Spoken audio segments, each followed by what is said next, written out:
Trisac. L'original.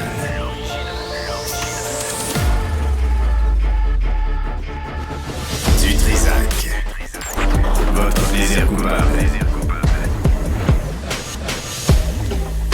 Bonjour tout le monde, bon vendredi. J'ai pas eu le temps de... Sacramouille, regarde-moi donc ça. Merci de m'avoir dit que ma moumoute est décollée et que j'ai pogné le vent. On est le 17 mai 2024. J'espère que vous allez bien. On va revenir aussi sur les propos de notre ami à tous, notre ami Adil. Puis on va aussi revenir sur les 100 meilleurs restaurants au Canada, dont une grande partie au Québec.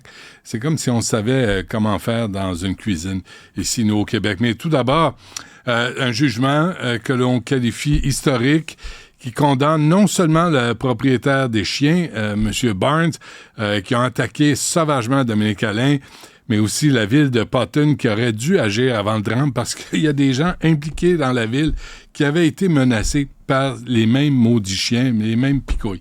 Avec nous, Jonathan Gottlieb, qui est avocat associé chez Klugler Candestin, pardon. Il n'est pas là encore? OK. Bon, alors là, donnez-moi des boules, je vais jongler, je vais danser, je vais chanter. Bon, il n'est pas là. Alors, les 100 restaurants, vous savez, Mont Lapin, où je suis jamais allé, qui est le numéro 1 à travers le Canada. Puis autrement, ça ressemble à ça. Il y a les propos de M. Charkaoui qu'on va commenter avec une personne du centre juif. C'est quand même aberrant là, qu'on n'ajuste pas la loi parce que là, sous prétexte religieux, on peut dire un peu n'importe quoi, n'importe comment, à n'importe qui. Là, le DPCP qui dit, on n'est pas là pour analyser le discours, on est juste là pour voir si c'est un crime. Quand tu dis qu'un dieu, un ami imaginaire va tuer des gens, quels que soient les gens, quel que soit le groupe, c'est quand même aberrant. Il y avait, ce matin, j'ai sorti avec Alexandre Dubé puis Mario Dumont, j'ai sorti le cas d'un type qui a envoyé un message. Et ici, Antonio Agostino. Lui, il a envoyé un courriel d'une violence innommable, selon le juge. Il a été condamné à 90 jours de prison après avoir reconnu sa culpabilité à une accusation de harcèlement criminel envers la communauté musulmane de Québec. Parfait. Il a envoyé un courriel là, qui était horrible, qui était insensé. 90 jours de prison. Charkaoui évoque Dieu, son Dieu à lui, là, avec qui il aurait une relation personnelle, puis finalement, pas de conséquences. Devant une foule, filmé. Puis Trudeau, Poilievre, les avez-vous entendus là-dessus? Poilievre, Trudeau, le jeu. Est-ce que notre ami M. Gottlieb est avec nous? M. Gottlieb, bonjour. M. Gottlieb, bonjour. Vous?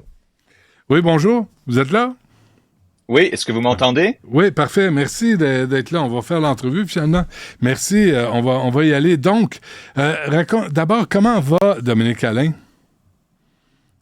Écoute, c'est une madame résiliente qui fait le mieux qu'elle puisse dans sa situation, mais effectivement, elle demeure avec des séquelles en lien avec cet incident-là. Donc, elle est satisfaite avec le jugement. Elle est heureuse aujourd'hui d'avoir reconnu ses droits. Non, attendez, Monsieur Gottlieb, c'est une entrevue, là. C'est pas un plaidoyer à la cour. Je vous demande comment va Dominique Allain. C'est important que vous me répondiez avec précision parce que les images sont saisissantes. C'est affreux ce qu'elle a vécu.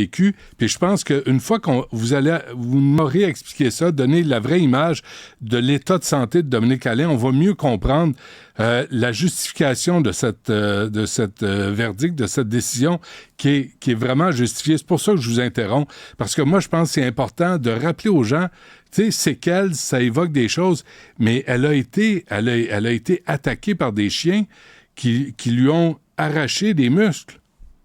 Absolument. elle a arraché des muscles dans les bras, dans les mollets, des cicatrices partout sur son corps. Elle est laissée avec des troubles neuropathiques, des séquelles psychologiques évidemment après cet événement assez affreux. Donc effectivement, elle fait ce qu'elle peut dans sa vie maintenant. Elle remonte, elle fait certaines activités, mais évidemment sa vie n'est plus la vie qu'elle avait avant. C'est horrible, hein, parce que c'était une joggeuse, c'était une femme qui était physiquement très active. Extrêmement forte. C'était une madame qui faisait du ski, qui faisait du jogging, qui faisait du pickleball, plein de différentes activités. Et alors, elle est revenue à faire certaines activités, mais c'est clair que sa vie ne va pas être comme avant. Mais c'était effectivement une femme particulièrement forte et athlétique. J'imagine, Mme Gottlieb, que c'est une victoire douce amère parce qu'elle aurait, Mme Alain, préféré s'en passer. Ouais, comme tous mes clients, puis j'en ai représenté des centaines, chaque victime d'une préjudice corporelle aurait espéré revenir dans la situation plutôt que d'être compensé. Mais du moment où je rentre dans le portrait, le mal est fait, puis on essaie juste d'obtenir de compensation. C'est la seule chose qu'on peut faire pour nos clients. À quel moment êtes-vous impliqué dans ce cas? Donc, l'incident date de 2019. Je me rappelle pas le premier moment où elle nous a consultés, probablement en 2020, puis les procédures ont été prises en 2021. Ça a pris 3 ans pour avoir une date d'audition, puis l'audition a lieu en mars, puis le jugement vient de sortir cette semaine. Donc, à l'origine, y croyez-vous la possibilité, et on va parler du message que ça envoie aux municipalités, là, mais vous, à l'origine, là, y croyez-vous à cette possibilité d'obtenir des gains de la part de la municipalité et du propriétaire des chiens? Ouais, c'est une bonne question. Alors, est-ce qu'on savait définitivement quand elle allait gagner contre la municipalité? Non, mais on était confiant dans l'argument parce que toute personne, toute entité, toute corporation, peu importe, qui agit de manière négligente, qui suit pas ses obligations, s'ouvre à une réclamation de responsabilité civile. Puis on savait à partir de la média qui a couvert l'histoire qu'il y avait beaucoup d'autres personnes qui ont été mordues par ces chiens-là. Donc on s'est dit forcément la municipalité, une petite municipalité, était au courant de plusieurs de ces incidents-là, puis effectivement, c'était le cas. Plusieurs personnes, la municipalité était au courant de plusieurs des autres incidents, et malheureusement, c'est assis sur les mains, puis ça qui a donné lieu à la situation. Il aurait pu agir avant. Est-ce que c'est vous qui avez sorti ces cas-là, celui de la conjointe du directeur des travaux publics et des services de sécurité publique de la municipalité de Potton et le conseiller municipal Jason Ball? Est-ce que c'est vous, Maître Gottlieb, qui avez déterré ces cas-là face aux chiens?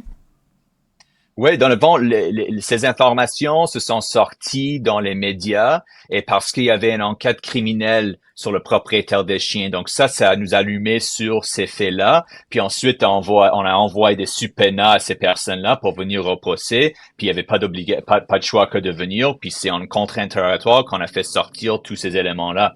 Donc oui, c'était un travail d'enquête un peu, nécessairement pour trouver toutes les informations. Sinon, on n'aurait pas pu le prouver. Mais c'est grâce aux médias puis aux enquêtes criminelles qu'on a obtenu ces informations-là. Bravo. Est-ce que vous avez des détails sur... Parce que là, on cite la conjointe du directeur des travaux publics et le conseiller municipal Jason Ball. Est-ce que vous savez ce qui leur est arrivé? Les incidents avec eux, oui, ouais. Comme l'incident avec Jason Ball, il a témoigné pendant le procès, il aurait été mordu par les chiens de Monsieur Barnes avant l'incident, puis est par la suite devenu conseiller municipal pour la municipalité de Potton. Et alors qu'il était conseiller municipal, il a rien fait, il a pas discuté de ça, il a rien fait à cet égard-là.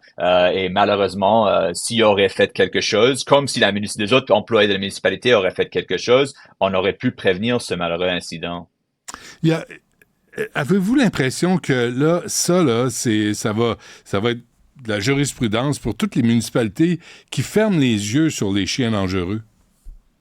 Oui, écoute, les municipalités, s'ils sont avertis s'ils sont informés d'un danger, que ce soit un chien ou autre chose, mais prenons l'exemple d'un chien. Donc, s'ils sont avertis qu'il y a des chiens sans laisse, qu'il y a des chiens qui pourchassent des personnes, qui menacent, qui mordent, peu importe, il faut qu'ils font quelque chose. On ne va pas juste le mettre sur une liste, puis mettre le papier au tiroir, puis dire on espère que ce soit pas plus grave. C'est pas acceptable comme comportement. Puis le juge rappelle ça aux municipalités. Puis je sais pas qu'est-ce qu'ils vont faire aujourd'hui, mais si j'étais conseiller municipal, si j'étais la maire aujourd'hui, je regarderais mes employés, mes procédures, puis dire, est-ce que je fais assez pour protéger mes citoyens?